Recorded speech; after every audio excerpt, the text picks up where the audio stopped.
दोस्तों, भगवान शिव को देवों का देव महादेव कहा जाता है। पौराणिक मान्यताओं के अनुसार कैलाश पर्वत पर भगवान शिव माता पार्वती और अपने सभी गणों के साथ निवास करते हैं। कई बार असुरों और राक्षसों ने कैलाश पर्वत पर चढ़ाई कर उस पर कब्जा करने का प्रयत्न किया, लेकिन वे इसमें कभी सफल नहीं हो पाए। हिंदू धर्म में कैलाश मानसरोवर यात्रा का बेहद खास महत्व है। कैलाश मानसरोवर को भगवान शिव का निवास स्थल माना जाता है। सिर्फ हिंदू धर्म ही नहीं बल्कि जैन धर्म को मानने वाले भी यह मानते हैं कि कैलाश पर्वत पर उनके पहले तीर्थकर ऋषभदेव को तत्व ज्ञान प्राप्त हुआ था।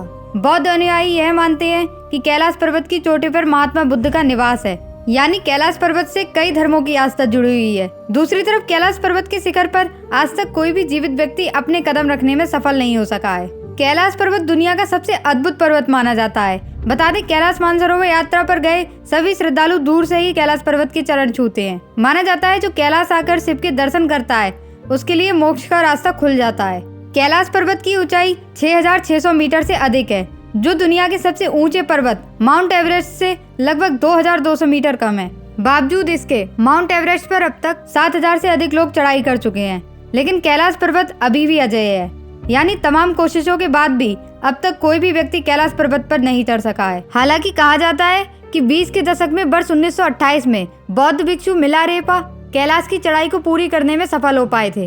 वह इस रहस्यमयी पर्वत पर चढ़ाई कर जिंदा वापस लौटने वाले दुनिया के पहले व अभी तक एकमात्र इंसान है। हालांकि उन्होंने दुनिया के सामने इस बारे में कभी भी ज्यादा कुछ नहीं बताया। कैलाश पर्वत और कैलाश क्षेत्र पर दुनिया भर के वैज्ञानिकों ने रिसर्च की है। इस पर रिसर्च करने वाले ह्यूरत लीज ने कैलाश पर्वत पर चढ़ने को असंभव बताया है। इसके अलावा एक दूसरे पर्वतारोही कर्नल R.C. विल्सन ने बताया कि जैसे ही मुझे लगा कि मैं एक सीधे रास्ते से कैलाश पर्वत के शिखर पर चढ़ सकता हूँ, भयानक बर्फबारी ने मेरा रास्ता रोक दिया और चढ़ाई को असंभव बना दिया। कई पर्वतारोहियों का दावा है कि कैलाश पर्वत पर चढ़ना असंभव है। रूस के एक पर्वतारोही सर्गे सिस्टियाकोव ने बताया कि जब मैं पर्वत के बिल्कुल पास पहुंच गया तो मेरा दिल तेजी से धड़कने लगा। मैं उस पर्वत के बिल्कुल सामने था जिस पर आज तक कोई नहीं चढ़ सका। अचानक मुझे बहुत कमजोरी महसूस होने लगी और मन में ये ख्याल आने लगा कि मुझे यहाँ और नहीं रुकना चाहिए। उसके बाद जैसे जैसे हम नीचे आते गए मेरा मन हल्का होता गया। बता दें, कैलाश पर्वत पर चढ़ने की आखिरी कोशिश साल 2001 में की गई थी, जब चीन ने स्पेन की एक टीम को कैलाश पर्वत पर चढ़ने की अनुमति दी थी। लेकिन दुनिया भर के लोगों का मानना है कि कैलाश पर्वत एक पवित्र स्थान है, इसलिए इस पर किसी को भी चढ़ाई नहीं करने देना चाहिए, जिसके बाद से कैलाश पर्वत की चढ़ाई पर पूरी तरह से रोक लगा दी गई है। कैलाश पर्वत का महत्व तो इसकी ऊंचाई की वजह से नहीं बल्कि इसके विशेष आकार की वजह से भी है। माना जाता है कि कैलाश पर्वत का आकार चौमुखी दिशा बताने वाले कंपास की तरह है। कैलाश पर्वत को धरती का केंद्र भी माना जाता है।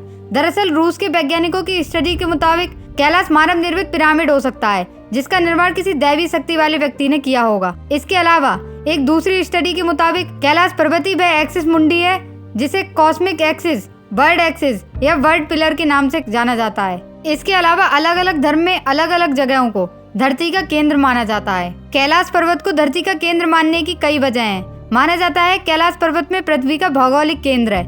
दूसरा, यहाँ आसमान और धरती का मिलन होता है। तीसरा, यहाँ चारों दिशाओं का केंद्र बिंदु है। चौथा, ईश्वर और उनकी बनाई सृष्टि के बीच संवाद का केंद्र बिंदु होना है। ऐसा भी माना जाता है कि जब कैलाश पर्वत की बर्फ पिघलती है तो पूरे क्षेत्र में डमरू की आवाज सुनाई देती है। ये भी माना जाता है कि कैलाश पर्वत पर साक्षात शिव मौजूद हैं। चलिए मान भी लेते हैं इन सब के पीछे वैज्ञानिक कारण हो सकता है, लेकिन आश्चर्य की बात तो यह है कि इस पूरे पर्वत पर प्राकृतिक रूप से ओम की आकृति बनी हुई है। यह आकृति यहाँ हर साल पड़ने वाली बर्फ के कारण होती है। तो देखा दोस्तों, कैलाश पर्वत एक रहस्यों से भरा पर्वत है। इस बात का अंदाजा तो आप इसी बात से लगा सकते हैं कि ये पर्वत इतना प्रसिद्ध है, फिर भी आज तक इस पर कोई चढ़ाई पूरी नहीं कर सका है। दोस्तों, अगर आपको जानकारी अच्छी लगी हो तो हमारी वीडियो को लाइक एंड शेयर कर चैनल को सब्सक्राइब करना बिल्कुल न भूलें और कमेंट सेक्शन में हर हर महादेव अवश्य लिखें। धन्यवाद।